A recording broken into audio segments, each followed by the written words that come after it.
Hello friends, তোমরা সকলেই নিজের নিজের চুলের সমস্যায় আছো। কারো চুল পড়ছে, কারো চুল ড্রাই হয়ে যাচ্ছে। তার জন্য আমি একটা হেয়ার কেয়ার রুটিন নিয়ে এসেছি। ফার্স্টে দেখো সানডে আছে, হট অয়েলিং করে নিবে। সেকেন্ড মানডে ওয়াশ করে নিবে।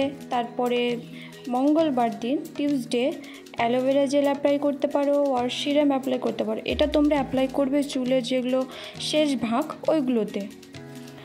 আর কিন্তু অবশ্যই অয়েলিং করার পর বা সিরাম অ্যাপ্লাই করার পর বা অ্যালোভেরা জেল অ্যাপ্লাই করার পর তোমাদেরকে ভালো মতো হেড ম্যাসাজ করে নিতে হবে। তারপর আবারও হট অয়েলিং করে নেবে নেক্সট ডে। তারপর দিন হেয়ার ওয়াশ করে নেবে।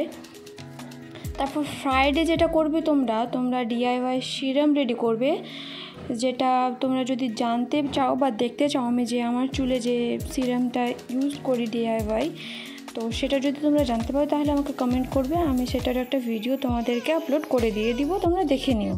বা তোমরা কিনে যে সিরাম পাওয়া যায় সেগুলো ইউজ করতে পারো। তারপর দিন ডিআইওয়াই হেয়ার মাস্ক ইউজ করতে হবে তোমাদেরকে চুলে। সপ্তাহে একবার হেয়ার মাস্ক ইউজ করতেই হবে চুলে, তাহলে তোমাদের চুলটা দেখবে অনেকটাই গ্রো করবে, হেলদি থাকবে। এই রুটিনটা ফলো করো, দেখবে চুল অনেক ভালো থাকবে। এটা সকলে স্ক্রিনশট করে নাও, এই রুটিন অনুযায়ী হেয়ার কেয়ার করবে।